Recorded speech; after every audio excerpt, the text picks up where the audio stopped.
አምላካችን እግዚአብሔር ስሙ የተመሰገነ ይሁንልን። የተከበራችሁ አድማጮቻችን ዛሬ የጻድቁ የአባታችን የአቡነ ገብረ መንፈስ ቅዱስ መታሰቢያ ዕለት ነው። ዓመታዊ በዓል ነው። በረከታቸው ያላችሁበት በሁላችሁ ላይ ይደር። እግዚአብሔር አምላካችን በረከት በቅዱሳን ራስ ላይ ነው ስላለ የነዚህ ሁሉ በረከት ከኛ ጋር ይሆናል። በአማላጅነታቸው እንታመናለን። እግዚአብሔርም በእነሱ በረከቱና ጸጋውን ረድኤቱን ሁሉ ይሰጠናል። እንግዲህ ከዚህ በመቀጠል ደግሞ ከዕለቱ ከሚደረጉ ወረቦች አንዱን ተሰሙት ዘንድ መምህር ሶሎሞን አንዱን ወረብ ይልላችኋል። እግዚአብሔር አምላካችን በረድኤትና በቸርነት ከኛ ጋር እንዲሆንልን ቅዱስ ፍቃዱ ይሁንልን። አሜን።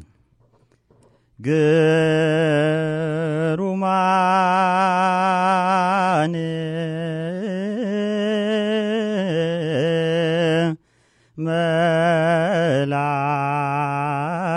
መላእክት ግሩማን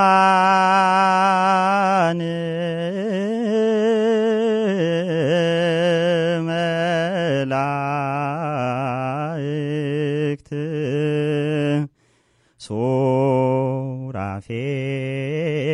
ሱራፌል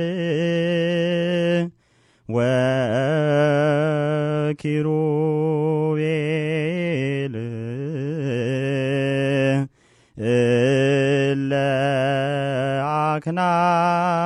አክናፊሆሙ ነበልባን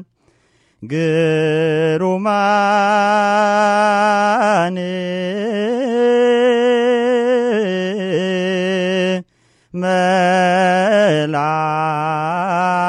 መላእክት ግሩማን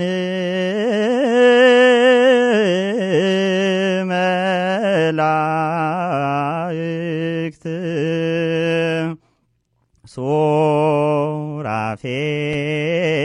ሱራፌል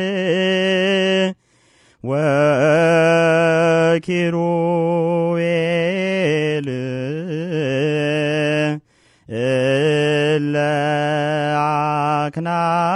አክናፊሆሙ ነበልባን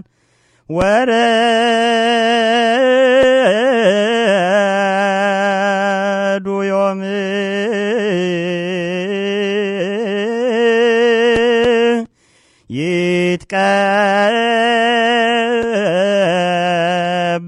ይትቀበሉ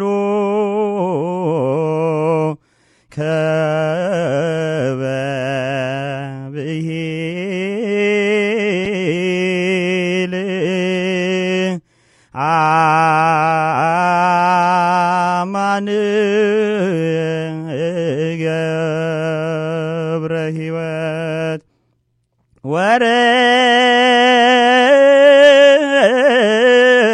ወረዱ ዮም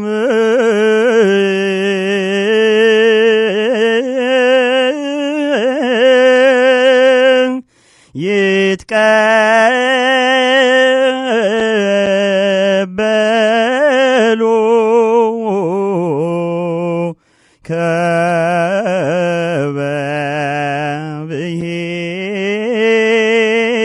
ከበብሂል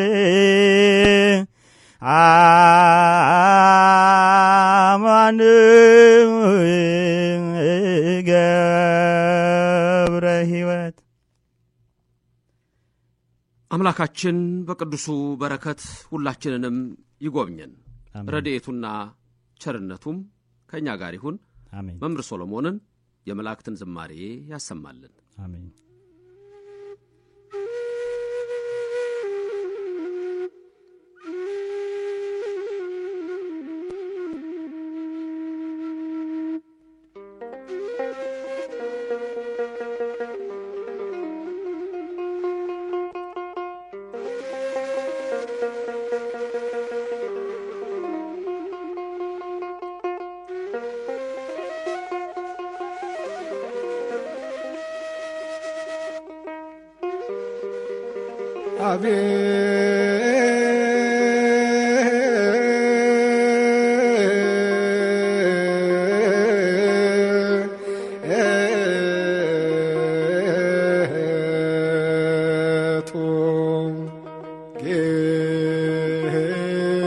ጌታ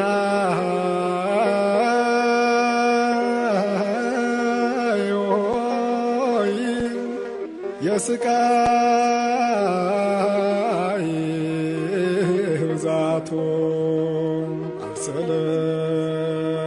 አልሰለቸወይም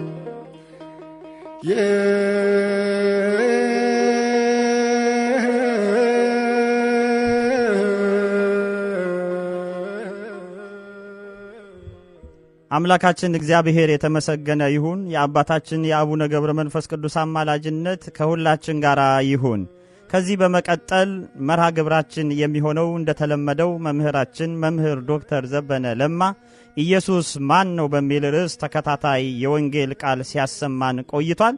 ለዛሬውም ዕለት ኢየሱስ ማን ነው፣ በነቢያት በሐዋርያት በመጽሐፍ ቅዱስ ውስጥ ኢየሱስ ማን ነው በሚል ርዕስ የተነገሩ ቁም ነገሮችን መጽሐፍ ቅዱሳዊ ቃሎችን ከመጽሐፍ ቅዱስ በመጥቀስ ዓለምስ በአሁኑ ሰዓት ስለ ኢየሱስ ክርስቶስ ማንነት ምን እያለ ነው፣ ምንስ እየተናገረ ነው የሚለውን እያዛመዱ መምህራችን ለተወሰነ ደቂቃ ያህል ትምህርተ ወንጌሉን ይሰጡናል። አድማጮቻችን የምትከታተሉበት የስልክ ቁጥራችን ቅድም እንደገለጽኩላችሁ ነው። የድምጸ ተዋህዶ ሬዲዮ መርሃ ግብራችን መከታተያ ስልክ ቁጥር 8322255330 ነው። የዌብሳይት አድራሻችን በድጋሚ wust1120.com ነው። ከዚህ በመቀጠል ያለውን መርሃ ግብር ትከታተሉ ዘንድ እየጋበዝኳችሁ በቀጥታ ወደ መምህራችን መምህር ዶክተር ዘበነ ለማ ወስዳችኋለሁ።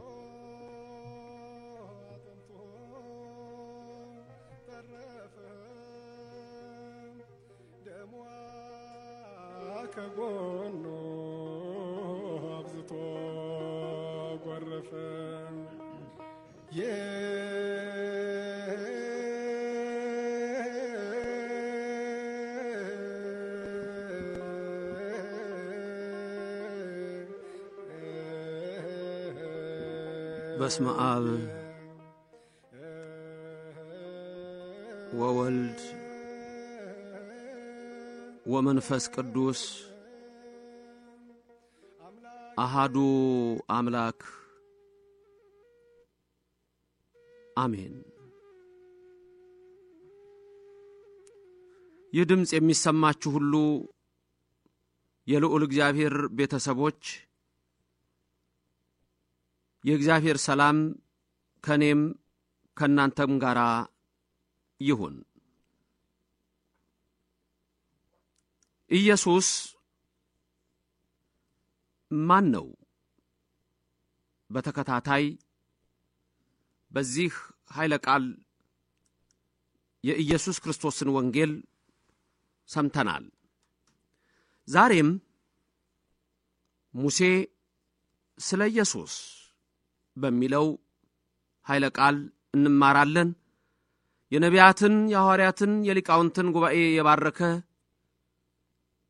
የኛንም የምንሰማውን ቃል ባርኮ በአእምሮአችንና በልቡናችን ይጻፍልን። ያዛኝቱ ያማላጃችን የቅድስተ ቅዱሳን ድንግል ማርያም ምልጃም ሁላችንን እነሆ ከክፉ ነገር ሁሉ ይጠብቀን። ኢየሱስ ማን ነው? ከዘፍጥረት ምዕራፍ 1 እስከ ራእይ 22 መጽሐፍ ቅዱስ ስለ ኢየሱስ ክርስቶስ ማንነት ይነግረናል። ማን እንደሆነ ይመሰክርልናል።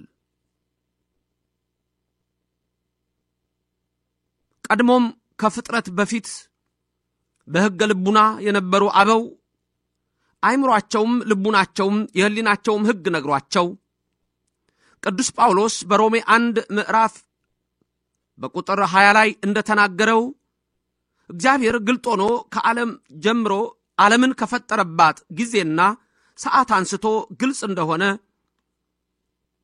እየመሰከረ የተናገረው በቀደሙት አበው የተመሰከረ ሲሆን መጽሐፍ ቅዱስም እንዲሁ የኢየሱስ ክርስቶስን ማንነት ይነግረናል። ከመጽሐፍ ቅዱስ ውጪ ስለ ኢየሱስ ማንነት የሚነግረን ኢየሱስን የሚያውቅ ብቻ ሊሆን ይችላል። አለያ ግን ዘመናችን በተለያዩ የክፋት አሰራሮች በተለይ በፊልምና እንዲሁም ደግሞ በዶኩሜንተሪ ፊልሞች ላይ የኢየሱስ ክርስቶስን ማንነት የሚያጠፋ ዘመናት የወለዷቸው የሁለተኛና የሶስተኛ ክፍለ ዘመን የግኖስቲኮች አስተሳሰብ ዛሬ ድረስ በአንዳንድ የእምነት ድርጅቶች ዋና መመሪያ ስለሆኑ የኢየሱስ ክርስቶስ ማንነት በሰው ልቡና እንዳይታወቅ በእውነተኛው መንገድ እንዳይመለክ ሰይጣን ትላንት ይሰራው የነበረውን ድራማ ዛሬም የበለጠ ያከናውነዋል። ስለዚህ መጽሐፍ ቅዱስ ነው የሚነግረንና መጽሐፍ ቅዱስ ምን ይለናል? እርግጥ በተለያየ እምነት ውስጥ ያላችሁ ይህንን ድምጽ በዚህ ሰዓት እየሰማችሁ ያላችሁም ሰዎች መጽሐፍ ቅዱሳችሁን ገልጣችሁ፣ ምክንያቱም በተለያየ አስተሳሰብ ጊዜ በወለዳቸው ተረቶች እምነታችንን የሚያፋልስ የኢየሱስ ክርስቶስን ማንነት እንሆ የሚያዘናጋ ትምህርት ስለሚሰጥ ብዙ ጊዜ አንዳንዶችም በቀናኢነት መስሏቸው ኢየሱስን አምላክ ለማለት ተቸግረው ፈጣሪ ለማለት አንደበታቸው ተይዞ እንሆ የሰማይና የምድር ንጉስ የጌቶች ጌታ የነገስታት ንጉስ የአማልክት አምላክ ብሎ ለመመስከር አንደበታቸው የማይፈታ ሆኖ አማላጅ በሚል ተረት ነብይ ነው በሚል ተራ አስተሳሰብ ሩቅ ብእሲ ነው በሚልም ከንቱ እንሆ ጥፋት ብዙዎች ከእግዚአብሔር ርቀው ስላሉ ይህንን ትምህርት በመሰሙበት ጊዜ መጽሐፍ ቅዱስን ምስክር አርጋችሁ በሚዛን ላይ አስቀምጣችሁ እግዚአብሔር ምን ይላል የሚለውን ትሰሙ ዘንድ ለኔ ምስጢሩን ለናንተም ማስተዋሉን እንዲያድለን ያምላክ ቅዱስ ፍቃድ ይሁን። ኢየሱስ ማን ነው? ሊቀ ነቢያት ሙሴ ስለ አምላኩ ስለ ኢየሱስ፣ ብርሃናት ዓለም ቅዱስ ጳውሎስ የሚጽፈው የዕብራውያን መልእክቱ ላይ የምንመለከተው ምዕራፍ 11 ከቁጥር 23 ጀምሮ እስከ 28 ያለው ቃል እንዲህ በሚል ተጽፏል። ሙሴ ከተወለደ በኋላ ወላጆቹ ያማረ ሕፃን መሆኑን አይተው በእምነት 3 ወር ሸሸጉት። የንጉሥንም አዋጅ አልፈሩም። ሙሴ ካደገ በኋላ የፈርዖን የልጅ ልጅ እንዳይባል በእምነት እምቢ አለ። ከግብፅም ብዙ ገንዘብ ይልቅ ስለ ክርስቶስ መነቀፍ እጅግ የሚበልጥ ባለጠግነት እንዲሆን አስቧልና ለጊዜው በኃጢአት ከሚገኝ ደስታ ይልቅ ከእግዚአብሔር ሕዝብ ጋር መከራ መቀበልን መረጠ። ብድራቱን ትኩር ብሎ ተመልክቷልና የንጉሡን ቁጣ ሳይፈራ የግብፅን አገር የተወ በእምነት ነበር። የማይታየውን እንደሚያየው አድርጎ ጸንቷልና አጥፊው የበኩሮችን ልጆች እንዳይነካ ፋሲካንና ደም መርጨትን በእምነት አደረገ። እዚህ ላይ ልብ የምትሏቸው 4 ወሳኝ ነጥቦች አሉ። 4 ወሳኝ ነጥቦች። አንደኛ፣ ሙሴ ካደገ በኋላ የፈርዖን የልጅ ልጅ እንዳይባል በእምነት እምቢ አለ። በእምነት እምቢ አለና አጥፊው የበኩሮቹን ልጆች እንዳይነካ ፋሲካና ደም መርጨትን በእምነት አደረገ። አንድ ሁለቱን በአንድ ላይ በእምነት እምቢ አለ፣ በእምነት ፋሲካና ደም መርጨትን አደረገ። ሁለተኛ፣ ከግብፅ ብዙ ገንዘብ ይልቅ ስለ ክርስቶስ መነቀፍ እጅግ የሚበልጥ ባለጠግነት እንዲሆን አስቧልና። ሁለተኛ፣ ከግብፅ ብዙ ገንዘብ ይልቅ ስለ ክርስቶስ መነቀፍ እጅግ የሚበልጥ ባለጠግነት እንዲሆን አስቧልና። ሶስተኛ፣ ለጊዜው በኃጢአት ከሚገኝ ደስታ ይልቅ ከእግዚአብሔር ሕዝብ ጋር መከራ መቀበልን መረጠ። ለጊዜው በኃጢአት ከሚገኝ ደስታ ይልቅ ከእግዚአብሔር ሕዝብ ጋር መከራ መቀበልን መረጠ። አራተኛ፣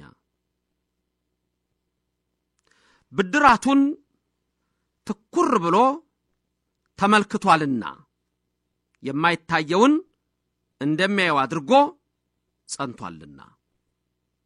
እነዚህን 4 ነገሮች ስትመለከቱ አንደኛ፣ ሙሴ አማኝ ነበረ። የእምነት ሰው እንደሆነ ነው ቅዱስ ጳውሎስ በዚህ ዕብራውያን 11 ላይ የእምነት ሰዎችን በሚዘረዝርበት አንዱ ታላቁ እግዚአብሔርን ያመነ ሙሴ ነው ብሎ ያመጣል።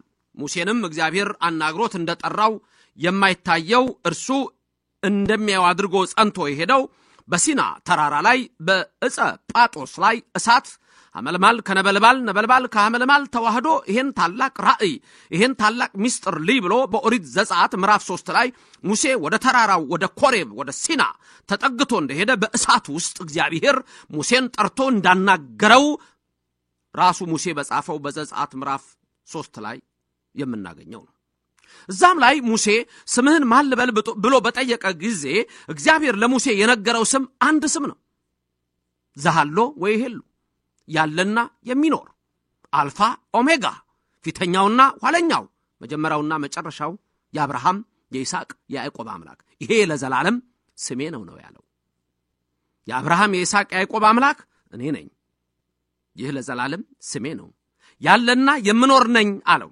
ስለዚህ ሙሴ እዚህ ጋር ብርሃናት ዓለም ቅዱስ ጳውሎስ ለሊቀ ነቢያት ሙሴ በእምነት የጸና ሰው እንደሆነ ሲናገር ደጋግሞ በዚች ቃል ላይ 3 ቦታ ላይ፣ አንደኛ የፈርዖን የልጅ ልጅ እንዳይባል በእምነት እምቢ አለ፣ ሁለተኛ የግብፅን አገር የተወ በእምነት ነበር፣ ሶስተኛ አጥፊው የበኩሮችን ልጆች እንዳይነካ ፋሲካና ደም መርጨትን በእምነት አደረገ። በእምነት በጸና እምነት። ልብ በሉ፣ አንደኛ ሙሴ ካደገ በኋላ የፈርዖን የልጅ ልጅ እንዳይባል በእምነት እምቢ አለ ማለት ምን ማለት ነው? በፈርዖን ቤት ከብሮ ይኖራል። በፈርዖን ቤት ገኖ መኖር ይችላል። ነገ የሚተካ ንጉሥ እሱ ነው። ግን ምንድነው? ከንቱ ነው፣ ኃላፊ ነው። ቅዱስ ጳውሎስ እንደተናገረ የዚህ ዓለም ነገር ኃላፊ ነው፣ ንብረቱ ኃላፊ ነው፣ የሚታየው ኃላፊ ነው፣ የሚንቀሳቀሰው ኃላፊ ነው። የዓለም መሪዎች ኃላፊዎች ናቸው። ህዝቡም ኃላፊ ነው። ምድር ራሷ ትቀልጣለች፣ ታልፋለች፣ ሰማይም ያልፋል፣ ማንም የማይሰራባት ሰዓት ትመጣለች እንዳለ ሁሉ ያልፋል። ስለዚህ ኃላፊ ከሆነው ምድራዊ ንግስና ይልቅ ሙሴ የግብፅን ንግስና እምቢ ብሎ የሄደበት ምክንያት ትልቁ ነገር ስለ ክርስቶስ መነቀፍን እጅግ የሚበልጥ ባለጠግነት እንዲሆን አስቧልና ይላል ቅዱስ ጳውሎስ። ስለ ክርስቶስ መነቀፍ ሙሴ። ስለዚህ አሁን ክርስቶስ የሚለው ስም የወጣው የእመቤታችን ቅድስት ድንግል ማርያም መድኃኒታችን ኢየሱስ ክርስቶስን ስትወልደው በሰጠችው ስም ነው። ከዛ በፊት ሙሴ የነበረው ከልደት በፊት በጣም ብዙ 100 ዓመታት በፊት ነው። ሙሴ የነበረው ከ1500 ዓመታት በፊት ነው። ግን ሙሴ ስለ ክርስቶስ መነቀፍ ወደደ ሲል እዚህ ጋር የምታዩት ምንድነው? ስለ ክርስቶስ መነቀፍ ወደደ ሙሴ። ምክንያቱም በተራራው በሲና ያናገረው ዘሃሎ ወይሄሉ ያለው ያ እግዚአብሔር ክርስቶስ እንደሆነ ሙሴ ያምናል።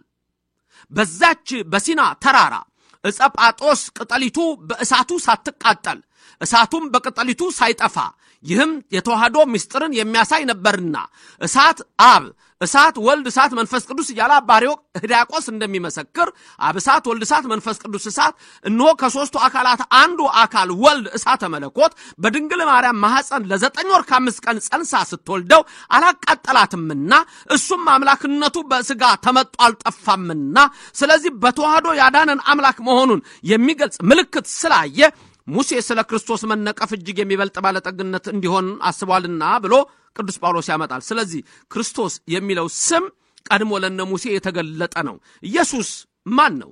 ሙሴ እንደሚነግረን ስለሱ መነቀፍ የወደደለት እግዚአብሔር ነው። በሲና ያናገረው እግዚአብሔር ነው።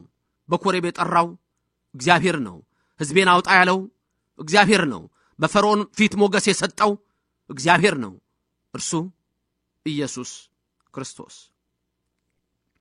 ሙሴ እንደውም አንድ ቀን እጅግ ባለሟል ስለነበረ ዘጸአት 33 ቁጥር 18 ላይ ስታዩ እባክህ ፊትህን አሳየኝ ብሎ ጠይቆ ነበር። ፊትህን አሳየኝ። እግዚአብሔርም ለሙሴ አለው ፊቴን ማየት አትችልም፣ ግን ጀርባዬን አሳያለሁ። አንድ ስፍራ አዘጋጅቼልሃለሁ። በዛ ስፍራ ላይ ባለቱ ላይ አቆምህና ያኔ ጀርባዬን ታያለህ አለው። ይሄ ቃል ዘጸአት 33 18 ነው ያለው። ሙሴ እግዚአብሔርን መልክ ፊት ማየት ፈለገ፣ ግን ማንም እግዚአብሔርን በክብረ መንግስቱ ያየው አይኖርምና ጀርባዬን ታያለህ አለው። የት? ስፍራ አዘጋጅቼልሃለሁ አለው። ጀርባዬን ምን ማለት ነው? ከመቤታችን ከድንግል ማርያም ተወልዶ እዚህ ምድር መጥቶ ሙሴን በአሰበለት ተራራ በታቦር ላይ አቁሞ ማቴዎስ 17 ላይ እንደምትመለከቱት ሙሴን አመጣና ሙሴ ኢየሱስን አየው። ሙሴ ክርስቶስን አየው። ያኔ ቃል የገባለት ኢየሱስ እግዚአብሔር ጀርባዬን ታያለህ ብሎ የተናገረው በሲና ያናገረው እሱ ከድንግል ማርያም ተወልዶ በታቦር ተራራ ላይ ደግሞ እነሆ መልኩን አሳየው። በሲና ተራራ ጽላቱን ሰጠው። ሕዝቡ ለዘላለም የሚያመልክበትን ቃል ኪዳን ሰጠው። በታቦር ተራራ ደግሞ እንዲያየው ፈቀደለት። ከድንግል ተወልዶ የተመኘውን አልከለከለውምና እነሆ እርሱ ኢየሱስ እግዚአብሔር ለሙሴ በታቦር ተራራ ተገለጠለት። ስለዚህ ቅዱስ ጳውሎስ ሙሴ ካደገ በኋላ የፈርዖን የልጅ ልጅ እንዳይባል በእምነት እምቢ አለ፣ ከግብጽ ብዙ ገንዘብ ይልቅ ስለ ክርስቶስ መነቀፍ እጅግ የሚበልጥ ባለጠግነት እንዲሆን አስቧልና ብሎ ጻፈለት። ለጊዜው ከኃጢአት ከሚገኝ ደስታ ይልቅ ከእግዚአብሔር ሕዝብ ጋር መከራ መቀበልን መረጠ ይላል። ሕዝቡን ይዞ ወጣ። ሕዝቡን ይዞ መውጣቱ ኢየሱስ ሕዝቡን ከሲኦል የማውጣቱ ምሳሌ ነበር። ሙሴ ቀይ ባህርን ማሻገሩ፣ በያዛትም በትር ቀይ ባህርን መክፈሉ የዛን ጊዜ ኢየሱስ ክርስቶስ በመስቀሉ የማዳን ተግባር ሁላችንን ከሲኦል አውጥቶ ወደ ገነት እንደሚከተን ነበር። ለጊዜው ሙሴ ከኮሬብ አለት ከራፊድም በረሃ እነሆ ከኮሬቡ አለት የኮሬቡን አለት ሲመታ ውሃ እንደወጣ ሕዝቡ ሁሉ እንደጠጡና እንደረኩ ኢየሱስ በመስቀል በእንጨት ላይ ተሰቅሎ ለሰው ልጆች ሁሉ ስጋውና ደሙን እንደሚሰጥ የሚያሳይ ምስጢር ነበር። ስለዚህ ሙሴ ይሄን ሁሉ ነገር ተመለከተ። ከድንግል የመወለዱን ነገር ተመለከተ። በዮርዳኖስ የመጠመቁን ነገር ተመለከተ። በቀራንዮ እጆቹን ለሕማም መዘርጋቱን ተመለከተ። ሞትን ድል አድርጎም እንደሚነሳ ተመለከተ። ስለዚህ ኢየሱስ ክርስቶስ እግዚአብሔር ነውና ያ ሙሴ እነሆ ከሩቅ አይቶ ስለሱ መነቀፍን ወዶ የግብጽን አገር ንቆ እምነቷንም አቃሎ ጣዖቷንም ንቆ አምላክስ እንጂ አምላክ ኢየሱስ ክርስቶስ እግዚአብሔር ነው ብሎ የሚሰጠውንም በረከት አሰበ። ከእግዚአብሔር ጋር እነሆ ኖረ። ሕዝቡንም ከመከራ ወጣ። ብድራቱን ይላል ዕብራውያን 11 ቁጥር 27 ብድራቱን ትኩር ብሎ ተመልክቷልና። ብድራቱን የሚከፈለውን ማን የሚከፍለው? ኢየሱስ። መቼ ነው የሚከፍለው? ለፍርድ ሲመጣ። በየዓመቱ በኢትዮጵያ ኦርቶዶክስ ተዋሕዶ ቤተክርስቲያን ደብረ ዘይት ሲታሰብ ኢየሱስ ክርስቶስ ለፍርድ ይመጣል እየተባለ ይነገራል። እግዚአብሔር ሰጋደ ይመጽ ይባላል፣ ግልጽ ሆኖ ይመጣል ይባላል። ብድራቱን ሊከፍል ምንድነው የሚለው? እንደውም ቅዱሳኑን ሰብስቡለት ይላል። እነ ሙሴን እና አሮንን ነቢያቱን ሐዋርያቱን ሰብስቡለት ይላል ዳዊት። አንዱ ሙሴ ነው የሚቆመው። ብድራቱን ትኩር ብሎ አይቷል። ማን ነው ብድራቱን የሚከፍለው? ኢየሱስ እግዚአብሔር። ራእይ 22 ላይ ቁጥር 12 ላይ አልፋ ኦሜጋ እኔ ነኝ፣ ፊተኛውና ኋለኛው እኔ ነኝ፣ መጀመሪያውና መጨረሻው እኔ ነኝ፣ ለእያንዳንዱ የምከፍለው ዋጋዬ ከኔ ጋር ነው ይላል ኢየሱስ እግዚአብሔር። ሙሴ ይህን ትኩር ብሎ አየ። ብድራቱን ማን እንደሚከፍለው አየ። ከድንግል ማርያም ተወልዶ እንደሚያድነው አየ። በቀራንዮ እንደሚሰዋለት አየ። ደሙን ረይቶ እንደሚፈውሰው አየ። ስለዚህ ሙሴ በእምነት ምን አደረገ? አጥፊው የበኩሮችን ልጆች እንዳይነካ ፋሲካንና ደም መርጨትን በእምነት አደረገ። ዘጸአት 12 ስትመለከቱ ሙሴ ነጭ በግ አረደ፣ ለእስራኤል ሁሉ ነገረ። በሩን በነጩ በግ ደም ቀቡት አላቸው። በሩን መቃኑን ቀቡት። እኩለ ሌሊት ሲሆን መልአከ ሞት ይመጣል፣ ደም ያለበትን ቤት አይነካም፣ ደም የሌለበት ቤት ገብቶ ግን እነሆ በኩሮችን ይገላል አለ ሙሴ። ይሄ ፋሲካ ነው አለ፣ ነገረ። ሕዝቡም ነጩን በግ አርደው ደሙን ቀቡ። መልአከ ሞት ወደ እነሱ አልገባም፣ ደም ወደ ሌለባቸው ግን ገባ። ሙሴ በእምነት ይሄንን አደረገ አለ። ምን ማለት ነው በእምነት አደረገ? የዛን ጊዜ አንደኛ መልአከ ሞት ይመጣል ይሄን ያደርጋል ብሎ እምነቱ ግን ምንድነው? ወደፊት አይቷል ብድራቱን ሊቀበል እንዳለ ኢየሱስ ከድንግል ማርያም ተወልዶ ደሙን በመስቀል ላይ ለሁላችን እንደሚያፈስ ፋሲካችን ኢየሱስ ታረደ እንዳለ ቅዱስ ጳውሎስ። ዮሐንስ ሲመሰክር ነው አበጉ ለእግዚአብሔር ዘያትት ኃጢአተ ዓለም ሳምንት እንዳየነው የዓለምን ኃጢአት የሚያስወግድ በግ ብሎ እንደሰበከለት ኃጢአታችንን የሚያርቅ ሕማማችንን የወሰደ ደዌያችንን የተሸከመ ኢየሱስ ክርስቶስ በመስቀል ተሰቅሎ ደሙን እንደሚረጭ ሊቀ ነቢያት ሙሴ ከሩቅ ስለተመለከተ እነሆ ክርስቶስ አምላኬ ብድራቴን ይከፍለኛል ብሎ የግብጽን ነገር ሁሉ ንቆ፣ ገንዘቧን ንቆ፣ ስልጣኑን ንቆ፣ የፈርዖን የልጅ ልጅ እንዳይባል በእምነት ንቆ ወጣ ይላል ኢሳይያስ በትንቢት ምዕራፍ 53። ይሄንን ግን ማን ነው ያስተዋለው ይላል። ማን አስተዋለው? እንደተቀሰፈ ቆጠር ነው። እነሆ ሁላችን በእግዚአብሔር እንደተቀሰፈ ቆጥረነዋል፣ እሱ ግን የሁላችንን በደል ተሸከመ ይላል። የሁላችንን በደል ተሸከመ። ሙሴ በእምነት ፋሲካን አደረገ። እነሆ አጥፊው የበኩሮችን ልጆች እንዳይነካ ደምን መርጨት በእምነት አደረገ። ሙሴ ስለ ኢየሱስ ክርስቶስ መነቀፍን ወደደ።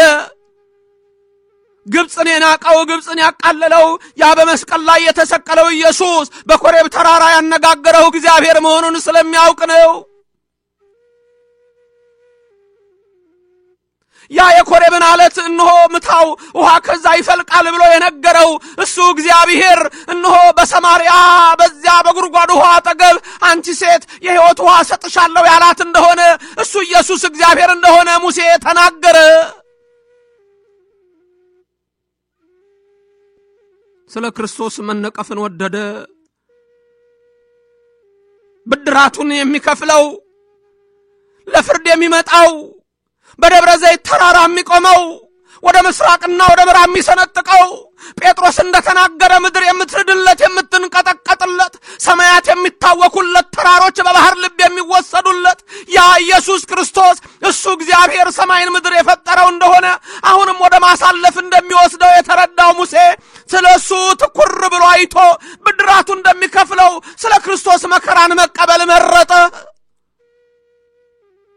አዎ ኢየሱስ እግዚአብሔር ነው። ዛሬ በቴሌቪዥን በዜና አውታሮች ዛሬ በሆሊውድ ፊልም አክተሮች የሚነገረው ታሪክ አይደለም የኢየሱስ ታሪክ።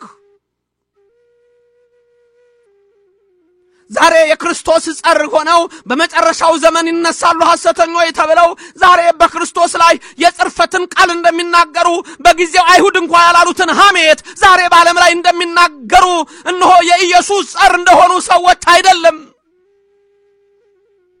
ሙሴን ገረን ሊቀ ነቢያቱ ይመስክርልን ስለሱ መከራን ተቀብሏልና ስለሱ ብድራቱን ትኩር ብሎ አይቷልና። አዎ ኢየሱስ እግዚአብሔር ነውና በኮሬብ ተራራ ያነጋገረው እሱን ተመልክቶ ብድራቴን ይከፍለኛል ብሎ ቅዱስ ጳውሎስም ያውቃል። ሙሴን ያናገረው ኢየሱስ ክርስቶስ እንደሆነ መሰከረ። አዎ እግዚአብሔር ከድንግል ሲወለድ ግን አዎ እሱ ኢየሱስ ተብሎ ተጠራ። አዎ አማኑኤል አለችው። አማኑኤል ማለት እግዚአብሔር ከኛ ጋር ማለት ነው። የድምጽ የሚሰማችሁ የቃልን የምታነቡ ዛሬ ኢየሱስ ክርስቶስ ከሰው ልጆች ልቦና እንዲወጣ ብዙዎች ተነስተዋል። ያኔ ሞት እንድል አድርጎ የተነሳ ጊዜ አልተነሳም ሐዋርያት ሰረቁት ብለው አስወሩ። እስከዛሬ ግን መቃብሩ አልተገኘም። የውሸት ታሪክም አወሩ አልተገኘም። ኢየሱስ ክርስቶስ ሞት እንድል አድርጎ ተነስቷልና አምላክነቱን እንድትክዱ ብዙዎች ዛሬ በሚያባብል ስብከት ገብተው ልባችሁን አቅልጠው ያጠፏችሁ ኢየሱስ እግዚአብሔር ነው። ሙሴ ስለሱ ነው መከራን መቀበል የመረጠው። ወላጆቹ ያማረ ሕፃን መሆኑን አይተው 3 ወር ሸሸጉት የተባለው ያ ተሸሽጎ ያዳነው በፈርዖን ቤት እንዲገባ ያደረገው እግዚአብሔር ኢየሱስ ክርስቶስ ነው። ሊቀ ነቢያት ሙሴ ተናገረ። ስለሱ መከራን ተቀበለ። መከራ ተቀብሎ ያድነኛል ብሎ ያ በቀራንዮ ወጣው እጆቹን ለሕማም የዘረጋው ባየነው ጊዜ ደም ግባት የለውም የተባለው ስለኛ ደሙን ያፈሰሰው የሾህ አክሊል የደፋው ልብሶቹን የገፈፉት እርቃኑን የሰቀሉት በ5 ቀኖት የቸነከሩት ሚካኤል ያለቀሰለት ኡራኤል ደሙን በብርሃን ጽዋ የቀዳው ገብርኤል ሰይፉን መዞ ላጥፋቸው ሲልተው ያለው የምህረት አባት እናቱ ያለቀሰችለት አንድ ልጄን ያለችው ወንጌላዊ ዮሐንስ ደረቱን የመታለት ወዮ አምላኬ ጌታዬ ያለው እሱ ኢየሱስ እንዲያንም መከራ መቀበሉን አይታችሁ ከእግዚአብሔርነቱ አታውጡት፣ ከአምላክነቱም ዝቅ አታርጉት። እሱ እግዚአብሔር ነው። እሱ ሕይወት ነው። አዎ ዓርብ ማታ የተቀበረው ቅዳሜ በአካለ ነፍስ ሲኦልን የመዘበረው እሁድ ሌሊት በታላቅ ግርማ የተነሳው ኢየሱስ እግዚአብሔር ነው። የሮማ ወታደሮች ደንግጠው ባሉበት ያው የሆነው ኢየሱስ አምላክ እግዚአብሔር ነው። ለፍርድ የሚመጣው እሱ ነው። ስለዚህ መጽሐፋችሁ አይደግፋችሁም። አማላጅ ብላችሁ አትጥፉ። ነብይ ብላችሁ አትክፉ። ፍጡር ነው ብላችሁ አትጥፉ። ዛሬም ይጠራችኋል። እጁን ዘርግቷል። ዓለምም ዛሬ ንቆታል። ሌላ ኢየሱስ እንደሚፈልግ ሰብኳል። አውሱም ብዙዎች ኢየሱሶች ይመጣሉ ብሏል። ሐሰተኞችም ይመጣሉ ብሏል። እምነት አንድ ናት። ሃይማኖትም አንዲት ናት። ኢየሱስ እግዚአብሔር ነው። ሙሴ ስለሱ የተነቀፈለት ኢየሱስ እግዚአብሔር ነው። አሜን። ከድንግል ማርያም ተወልደ በቀራንዮ መስዋዕት የሆንክ ኢየሱስ ክርስቶስ ሞትን ድል አድርገህ የተነሳህ ለኔ ነው፣ ለኛ ነው፣ ለሁላችን ነው። መከራህን እናስባለን፣ ዳግም ምጽአትንም እናስታውሳለን። ያኔ በቀኝ አቁመን ግን አንዘነጋውም። ስለኛ የፈሰሰው ደምህን አንዘነጋውም። አንተ የሁላችን ቤዛ፣ የሁላችን አዳኝ፣ የሁላችን ሕይወት ኢየሱስ ሆይ እግዚአብሔር ነህ።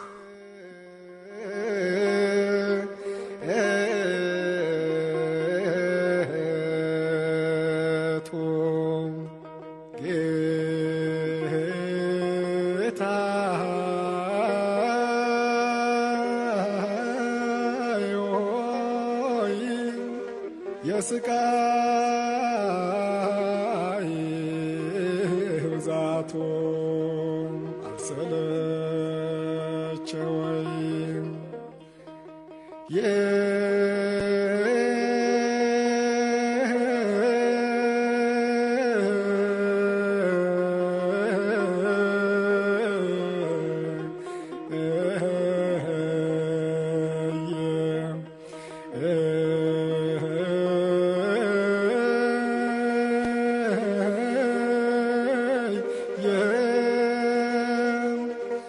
አምላኬ ለኔ ሲል እጅግ ተሰቃየ፣ መድኔ ለኔ ሲል እጅግ ተሰቃየ። አምላካችን እግዚአብሔር የተመሰገነ ይሁን። መምህራችን መምህር ዶክተር ዘበነ ለማ ስለ ኢየሱስ ክርስቶስ ማንነት ኢየሱስ ማን ነው በሚል ርዕስ በተከታታይ በነቢያት አንደበት በሐዋርያት አንደበት ስለ ኢየሱስ ምን ተባለ በሚል ዛሬ ደግሞ ሊቀ ነቢያት ሙሴ ስለ ኢየሱስ ክርስቶስ የተናገረውን የዕብራውያንን መልእክት በመጥቀስ ጥሩ የሆነ የወንጌል ቃል መግበውናል። ለመምህራችን ቃለ ሕይወት ያሰማልን። አድማጮቻችን ይሄ ትምህርት ባለፈው ሳምንት እንደነገርኳችሁ ከአዲስ አበባ ጀምሮ የነበረ ትምህርት ነው። ካሴቱም አለ። በአሁኑም ሰዓት ደግሞ ሲሲታ ለነፍስ ቃል እግዚአብሔር ነውና የእግዚአብሔር ቃል ምግብ ነውና እያደርም የእግዚአብሔር ቃል አዲስ ነውና በተለየ አይነት መልኩ ያው የሆነውን ጥንትም የነበረውንም አሁንም ያለውን የእግዚአብሔርን ቃል ስለ ኢየሱስ ክርስቶስ ማንነት ግንዛቤ የምንጨብጥበትን ጥሩ ትምህርት ተምረናል። አሁንም በድጋሚ አምላካችን እግዚአብሔር ቃለ ሕይወት ያሰማልን። ነቢያት የተናገሩለትን በሩቀት አይተው የተመኙትን ኢየሱስ ክርስቶስን የናፈቁትን በእምነት ያዩትን ኢየሱስ ክርስቶስን ዛሬ ደግሞ ያዩት ይወጉታል እንደተባለው እስከ ዛሬ ድረስ ስለ ኢየሱስ ክርስቶስ ባየነውና በዳሰስነው ሰዓት የሚሰማን ስጋዊ ስሜት ስለ ኢየሱስ ክርስቶስ የተለየ በመሆኑ ዛሬ ኢየሱስ ክርስቶስን እንዳንወጋው ስለሚያስፈልግ ይሄ ትምህርት አስፈላጊ ትምህርት ነውና እንድትከታተሉት ከወዲሁ አሳስባችኋለሁኝ። ይሄ ትምህርት በሚቀጥለው ሳምንትም ይቀጥላል። ዛሬ በታላቁ ነቢይ በሊቀ ነቢያት ሙሴ ኢየሱስ ክርስቶስ ምን እንደተባለ ተመረናል። ለሚቀጥለው ሳምንት እግዚአብሔር ካደረሰን ደግሞ በተለየ አይነት መልኩ ደግሞ ከመጽሐፍ ቅዱስ ተጠቅሶ እንማራለን። በነበረን ሰዓት አምላካችን እግዚአብሔር ስለባረከን ስለቀደሰን ስሙ የተመሰገነ ይሁን። ከዚህ በኋላ የሚቀረው መርሃ ግብራችን የሚሆነው የጥያቄና የመልስ ሰዓታችን ነው። ጥያቄ የምትጠይቁ መንፈሳዊ ጥያቄዎቻችሁን የምታቀርቡ በልባችሁ የተሰማውን ስለ እምነታችሁ የምትቆረቆሩትንና ያልተረዳችሁትንና ያላወቃችሁትን የምትጠይቁበት የስልክ ቁጥር 703-534-9878 ላይ ብትደውሉ ቀጥታ ስልኩን እናነሳለን። በቀጥታ ስልኩ ላይ የተነሳላችሁ ጥያቄያችሁን ማቅረብ ትችላላችሁ። ይህ ድምጸ ተዋህዶ የኢትዮጵያ ኦርቶዶክስ ተዋህዶ ቤተክርስቲያን ልሳን ነው። ከዚህ በመቀጠል ያለውን ጥያቄዎቻችሁን የምትጠይቁበትን ስልክ ቁጥር በድጋሚ እገልጽላችኋለሁ። 703-534-9878 ይሆናል። ቀሪውን ሰዓት አምላካችን እግዚአብሔር ይባርክልን። አሁን መዝሙር እየሰማን ጥያቄዎቻችሁን እናስተናግዳለን።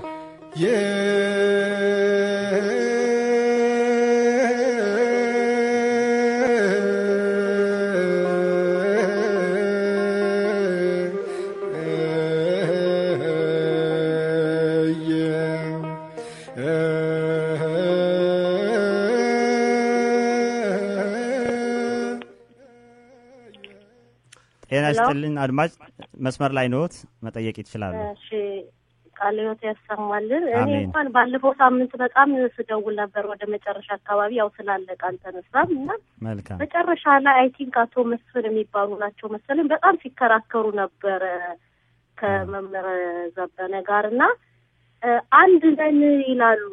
እንዴት ነው አንድ ምን ሆነው? እነሱ አይደል እንዴ በሲዲ በዲቪዲ አንድ አለመሆናችንን ድራማ በሚመስል ነገር እያሳዩን የሚሰራጨው ያለው እና የእመቤታችንን የፈጣሪያችንን እናት ቤት የባዕድ አምልኮ ቤት ነው እያሉ በምን አይነት ነው አንድ ምን ሆነው? እና በጣም ግራ ስለገባኝ ነው አንድ ነን እያሉ ሲከራከሩና እንዴት አንድ መሆናችን በጣም ግራ ስለገባኝ ነው።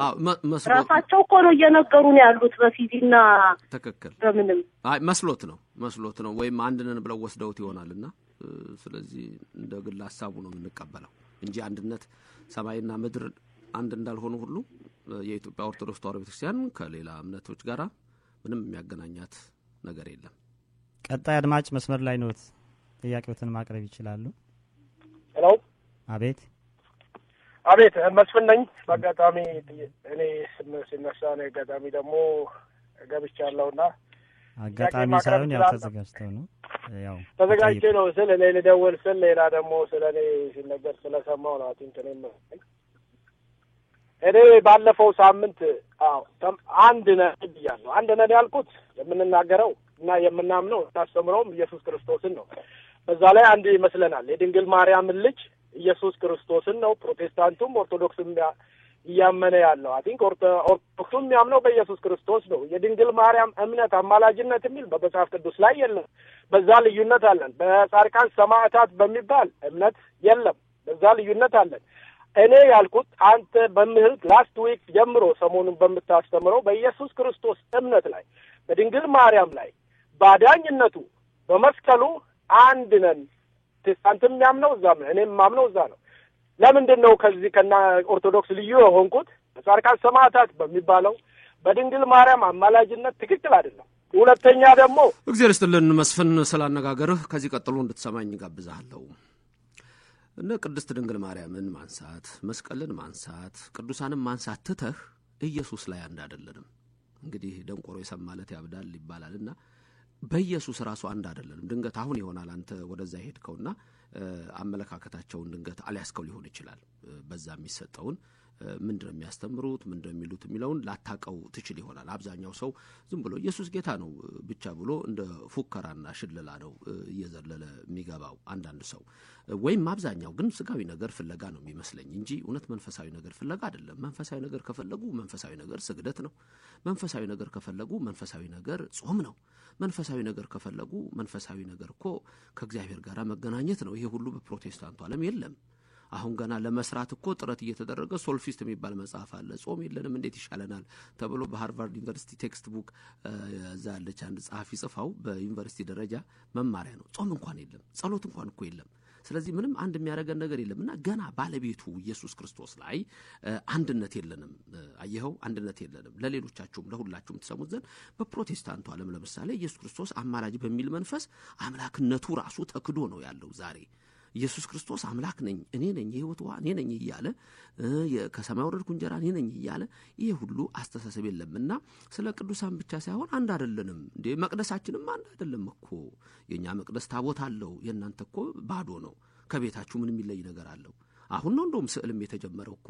ስዕልም የተጀመረው አሁን ነው። ምንም አንድ የሚያደርገን ነገር ምንም የለም። ምክንያቱም እኛ በኢየሱስ ክርስቶስ የተመሰረትን ነን። የፕሮቴስታንት እምነት 16ኛ ክፍለ ዘመን በማርቲን ሉተር የተመሰረተ ነው። መጽሐፍ ቅዱስን የእምነቱ መመሪያ አድርጎ ይቀበል እንጂ እምነቱ አዲስ ነው። ስለዚህ አብዛኛው ነገሮች ምንድነው በውጭ ያለው እንደውም ይሞክራል እውነትን ለማግኘት። ባለፈው እንዳልኩት የአሜሪካ ፕሮቴስታንቶች እውነትን ለማግኘት የሚሞክሩ ናቸው፣ የሚፈልጉ ናቸው። የኛ ሀገር ግን እንደውም እያነጣጠረ ኦርቶዶክስ ላይ አይደለም እንዴ የሚመጣው? የኦርቶዶክስ ቤተክርስቲያንን ቅድም እህቴ እንዳለችው እንደ ቤተ ጣዖት እየቆጠሩ አይደለም እንዴ? ከዚህ በፊት እናውጣው እንዴ? የኦርቶዶክስ ቤተክርስቲያን መጥፋት አለበት። ይሄ እምነት ካልጠፋ ምድር ላይ በተለይ በኢትዮጵያ ተስፋ የለም ተብሎ ኢትዮጵያ እንድትሆን ያደረገ እምነት ታቦት ይዘው ዘምተው ጠላት እንድል ያደረጉ ናቸውና ወንድሜ እንደው ባትደክም ሌላም ጊዜ ባትመጣ ዝም ብለህ ብትሰማ ይሻልሃል። ምክንያቱም ያለህበት ስፍራ ሚካኤል የለበት፣ ገብርኤል የለበት፣ ነቢያት የሉበት፣ ሐዋርያት የሉበት፣ እንደውም አምላክ የሆነው ኢየሱስም የለበትም እውነቱን ከተረዳኸው። ስለዚህ ከየትኛው እንደቆምክ ማስተዋል ይገባል። የኦርቶዶክስ ቤተክርስቲያን ከሌላ ሁሉ ልዩ ናትና። ሌላ አድማጭ ሄሎ። አቤት። እኔ ጥያቄ አለኝ ስለ መንፈስ ቅዱስ ነው። በሌላ ቋንቋ ይናገራሉ የሚለውን ስለሱ ጥያቄ አለኝ እና በሌላ እምነት ላይ እንደሱ አለ ማለት በሌላ ቋንቋ ይናገራሉና ምን እንደሱ ብታብራራል። እሺ እግዚአብሔር ይስጥልን። መንፈስ ቅዱስ ቋንቋ ይገልጣል ወይ? አዎ ይገልጣል። ይሄንንም ቀጥታ የሐዋርያት ሥራ ምዕራፍ 2 ላይ ማየት ትችያለሽ። ቋንቋ ሲገልጥላቸው በማቋንቋ ተናገሩ፣ ሰው በሚሰማው ቋንቋ ተናገሩ። አሁን በፕሮቴስታንቱ ዓለም ያለው ልሳን የሚባለው ተረት የመጣው ከ1906 ጀምሮ ነው፣ ከ1906 ነው። ጉግል ላይ ገብታችሁ መቼ ነው የጀመረው ብላችሁ መመልከት ይቻላል። ይሄ እንደው ሰው ለማታለያ ሰው በመታለል ዓለም ተአምር ፈላጊ ስለሆነ እንደው ተገለጠልኝ ብሎ የማይሰማ ቋንቋ ፐረረም ደረረም ምንድነው? ቋንቋ አለ። ይሄ እንዴት የሚነገርበት አለ? ኤዥያ ውስጥ ነው፣ አውሮፓ ውስጥ ነው፣ አፍሪካ ውስጥ ነው፣ አሜሪካ ውስጥ ነው። እንደነ ቋንቋ አለ። ቋንቋ እኮ ቋንቋ ነው። ሐዋርያት እኮ እነ ቅዱስ ጴጥሮስ 72 ቋንቋ ተገልጦላቸው ሲናገሩ እኮ የተገለጠላቸው ቋንቋ እኮ ስላለ ነው። ሰው ምንድነው ያለው? የገዛ ቋንቋችንን እንሰማለን፣ የእግዚአብሔርን ቃል በእናታችን ቋንቋ በተወለድንበት በገዛ ቋንቋችን እየሰማን ነው ብለው አመሰገኑ ይላል። ይሄን እውነት ግን አብዛኛው ልሳን ተናጋሪ የሚሉ መናፍቃን አጥፍተውታል። የክርስቶስን ክብር መንፈስ ቅዱስን ሰድበዋል። ስለዚህ ይሄ ፈጽሞ በመጽሐፍ ቅዱስ የማይደገፍ መጽሐፍ ቅዱስ ያላለው ከመጽሐፍ ቅዱሱ መንፈስ ቅዱስ ጋር የማይገናኝ መንፈስ ነው። በ1906 በካሊፎርኒያ ምድር መንቀጥቀጥ በነበረበት ጊዜ ከዛ ጊዜ ጀምሮ የመጣ ነው። ስለዚህ በዚህ መንፈስ ሌላው የግኖስቲኮች አስተሳሰብ ሰከንድ ሴንቸሪ ላይ ሞንታነስ የሚባል ሰው ነበረ። ሰከንድ ሴንቸሪ ወደ ሰርድ ሴንቸሪ እርሊ እሱ ሞንታነስ መንቀጥቀጥን አምጥቶ መንፈስ ቅዱስ ያንቀጠቅጣል ብሎ ያን አምጥቶ ነበር። እኛ ሀገር ደግሞ ዛሬ ያንቀጠቅጣል። ስለዚህ መንፈስ ቅዱስ ግን ሕይወትን ይሰጣል፣ እውነትን ይገልጻል፣ እውነተኛ ቋንቋን ይገልጻል። የሐዋርያት ሥራ ምዕራፍ 2 ስታነቢ ደግሞ በደንብ ታገኘዋለሽ። ቀጣይ አድማጭ ይቀጥሉ። መስመር ላይ ነው። ኦኬ። እኔ እንኳን እንደምን አላችሁ? እግዚአብሔር ይመስገን። እኔ ይሄ ሶስቱንም አዳምጣለሁ እና በጣም ከምወደው ፕሮግራም ውስጥ ነው እና ከመምህር ዘበነ በፊት ያለውን አዳምጣለሁ፣ መምህር ዘበነን አዳምጣለሁ፣ ከዛ በኋላ የሚመጡትን ሶስቱንም አዳምጣለሁና ሶስቱንም አሁን መምህር ዘበነ የሚለው ምንድነው? ኢየሱስ ክርስቶስን እንደ አምላክ አይቆጥሩትም፣ አማላጅ ነው የሚያዩት ይላል። እነዛኞቹ ሁለቱ ደግሞ የሚሉት ምንድነው? አማላጅነቱ በስጋ ሳይሆን በመንፈስ ነው የሚያማልደው። ምክንያቱም ማማለዱ የደም ነው እንጂ የስጋ አይደለም። ምክንያቱም ጻድቃን ሰማዕታትና ሌሎቹ ማማለድ አይችሉም፣ ምክንያቱም ደማቸው አልፈሰሰም። ወይም ደግሞ በብሉይ ኪዳን ጊዜ የነበሩትን እንትኖቹ ነቢያቶቹ ሲያማልዱ የነበረው የበግና የፍየል ደም ይዘው ነው። ኢየሱስ ክርስቶስ ግን የራሱን ደም ይዞ ነው የሚገባው ይላል። መምህር ዘበነ የሚለው ደግሞ ምንድነው? ኢየሱስ ክርስቶስ አምላክ ነው። አሁን እነሱ ጋር አምላክ አይደለም የሚለውን አላየሁትም ስለሚሉ ማለት ነው። አምላክ ግን ልዩነቱን ያየሁት ከምን አንጻር ነው? የመምህር ዘበነ ኢየሱስ ክርስቶስ አያማልድም፣ ማማለድ የሚችሉት ሌሎቹ ናቸው። ኢየሱስ ክርስቶስ አምላክ ብቻ ነው ይላል። ስለኛ የሚማልደው እሱ ክርስቶስ ነው ይላል። እዚህ ጋር እንዴት ነው ያለፈው? የትኛው እንግዲህ ሁሉንም ከሰማ አንዳንዴ ሶስቱንም መስማት ደብለቅለቅ እንዳይልብህ ነው። አንዳንድ መጠጥ የሚወዱ ሰዎች በጣም መስከር ሲፈልጉ ይደበላልቃሉ እና እንዳትቸገር እንደሱ። ለማንኛውም የፕሮቴስታንቱ ዓለም ከአብ ከወልድ ከመንፈስ ቅዱስ ማንን ነው ይማልዳል የሚለው? ኢየሱስን ነው። አብ አይማልድም፣ መንፈስ ቅዱስ አይማልድም። ምክንያቱም እንደሱ ከተናገሩ ደሙን ያፈሰሰው ኢየሱስ ነው አይደለም? ስለዚህ ኢየሱስ ደሙን ስላፈሰሰ ደሙን ይዞ ስለገባ አማለደል ሊሉ ነው እነሱ የሚፈልጉት። እኛም ችግር የለም፣ ኢየሱስ ክርስቶስ አድኖናል። ይሄ ምንም ጥርጥር የለውም። በደሙ ፍሰት ድነናል። እንደውም ደሙን የወሰደው ከመቤታችን ከድንግል ማርያም ነው። ይሄን ሁሉ ነው የምንናገረው። አሁን ግን አንድ ነገር ልብ በል። ሮሜ 8:34 ነው የጠቀስከው ቅድም ቃሉ።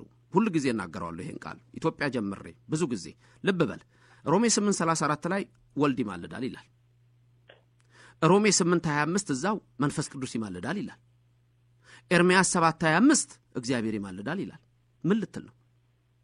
ምን ሊሉ ነው እነሱ?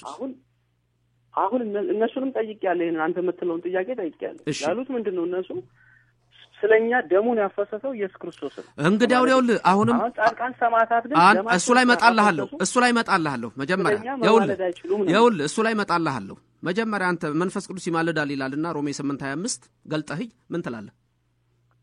መንፈስ ቅዱስ ስለኛ ይማልዳል ይላል። የሚቃትተው ምንድነው? በመንፈስ እንድንጸልይ ይማልዳል ይላል። ምን ትለዋለህ? ይማልዳል እኮ እኮ ነው። እና ምን እሱ ልትለውጣው ነው? እሱ ወደ ሌላ የመጸለይ ብርታትና ጥንካሬን በውስጣችን ያስቀምጣል። ቀየርከው ማለት ነው። ኢየሱስ ክርስቶስ ግን ከአብ ጋር እሺ እኔ ጌታ አሁን ራስን በደንብ እየገለጥክ መጣ።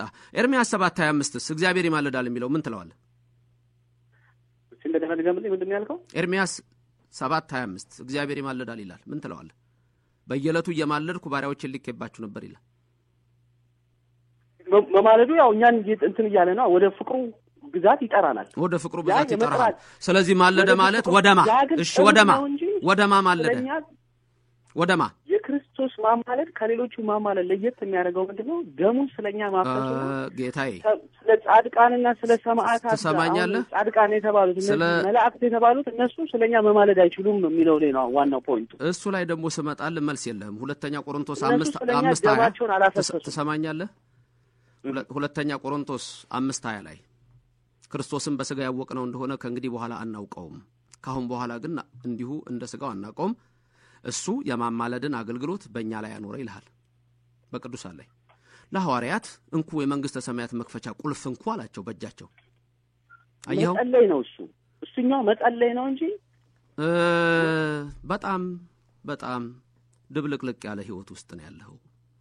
ራስህ መጽሐፍ ቅዱስን ለመተርጎም የምትጥር ሰው ነህ። በመጀመሪያ የተደበላለቀብህ ሁሉን ሰምተህ ነው። አንድ ነገር ወቅ፣ አንድ ነገር ተረዳ። ኢየሱስ ክርስቶስ እኛን ለማዳን ሰው የሆነ ነው። ሰው ሆነ ማለት ከአምላክነቱ ጎደለበት ማለት አይደለም። ሁለተኛ ቆሮንቶስ 5:20 ላይ ክርስቶስ እኛን አስታረቀን፣ አንድ ጊዜ ከራሱ ጋር አስታረቀን ይልህና ከዛ በኋላ ግን ምንድነው የሚለው? የማስታረቅን አገልግሎት በሐዋርያቱ ላይ አደረገ። ቅዱሳኑን ምን አላቸው? የመንግስት እንኳን ማማለድ ቀላል ነገር ነው ልንገርህ። ማቴዎስ 19:28 ትፈርዳላችሁ ይላቸዋል። አንተ ማማለድ ከብዶ ነው እንዴ? ይፈርዳሉ። ቁጭ ብለው በዙፋኑ ላይ የሚፈርዱት በ12ቱ ነገር ተቀምጠው ሐዋርያት ናቸው፣ ቅዱሳን ናቸው። የመንግስተ ሰማያት መክፈቻ ቁልፍ እንኩ፣ በምድር የምታስሩት በሰማይ የታሰረ ይሆናል፣ በምድር የምትፈቱት በሰማይ የተፈታ ይሆናል ነው የሚለው። ይሄ ነው። ስለዚህ ያማልዳል። ደም ነው የሚያማልደው፣ ስጋ ነው መንፈስ ነው የሚለው ራሱ አልገባህም፣ ሚስጥረ ስጋዊ። ምክንያቱም እነሱም አልገባቸውም። የት ያገኙታል? በገዛ ፍላጎታቸው አንብበው እኮ ነው የሚተረጉሙት። እንዴት አድርገው ያገኙታል? እውነታንስ እንዴት ያገኙታል? ስለዚህ በዚህ ምክንያት ጠፍቷል።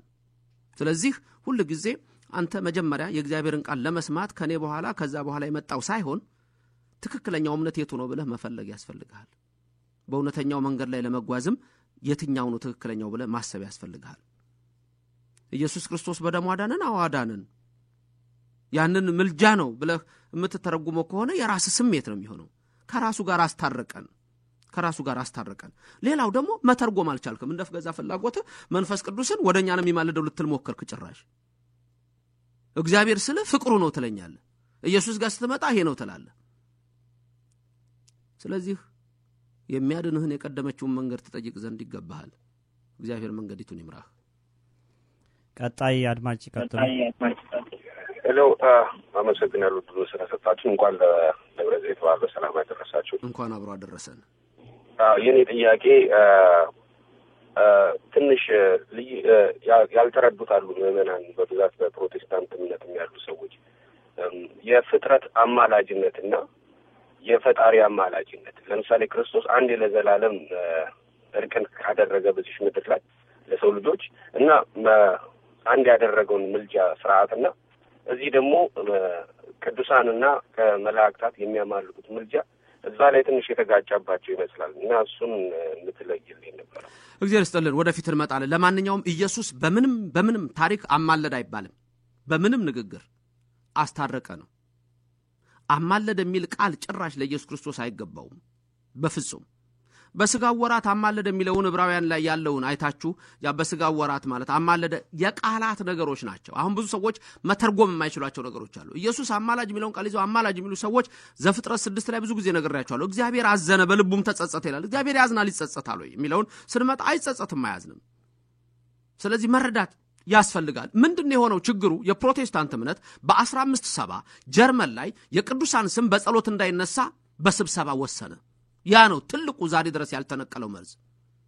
በ1570 ጀርመኒ ላይ ይህ አስተሳሰብ ተወሰነ። የቅዱሳን ስም በፍጹም በጸሎት ላይ እንዳንጠራ ተባለ። አሁን እንደገና እኮ እየገለበጡት እየመጡ እኮ ነው። አሁን እመቤቴ ማርያም አማላጄ እያሉ መጸለይ እኮ ተጀምሯል በአሜሪካ የፕሮቴስታንት ቸርቾች ውስጥ። ምክንያቱም ያ ቋሚ ያልሆነ ነገር ነው። ለማንኛውም የፍጡራን አማላጅነት እንመጣለን። አሁን በተከታታይ የምናየው ልክ ባለፈው የእመቤታችንን የአሜሪካ ፕሮቴስታንቶች ተቀበሉ። አሁን ቀጥታ የምናየው የኢየሱስ ክርስቶስን አምላክነት ነው። ቀጥታ ደግሞ ቀጥሎ የምንመጣው ሮሜ 8:28 ላይ የልጁን መልክ እንዲመስሉ አስቀድሞ ወሰነ፣ ጠራቸው፣ አጸደቃቸው፣ አከበራቸው፣ ሾማቸው ይላል። ምን ማለት ነው የሚለውን እንደገና በተከታታይ እናየዋለን። ስለዚህ አዎ እግዚአብሔር አምላካችን አንድ ጊዜ ደሙን አፍስሶ አስታርቆናል። አለቀ። ልዩነትም የለም። አብ ወልድ መንፈስ ቅዱስ ጋር አንድ አምላክ ብለን ነው የምናምነው። በአምላክነቱ ነው ያዳነን። ስጋን ተዋህዶ በአምላክነቱ ነው ያዳነን እንጂ እንዲሁ ዝም ብሎ በሩቅ ብእሲ ደም አልዳንም። ስለዚህ ይሄንን ማወቅና መረዳት ያስፈልጋል። እግዚአብሔር ይስጥልን። በቀጥታ ወደፊት እንመጣበታለን። አንድ ሰው መቀበል እንችላለን። እንዴት ነው የሚሰራው? ሰዓታችን በጣም ይቅርታ ልንጠይቃችሁ ነው። በርካታ ሰዎች ስልክ ላይ ያላችሁ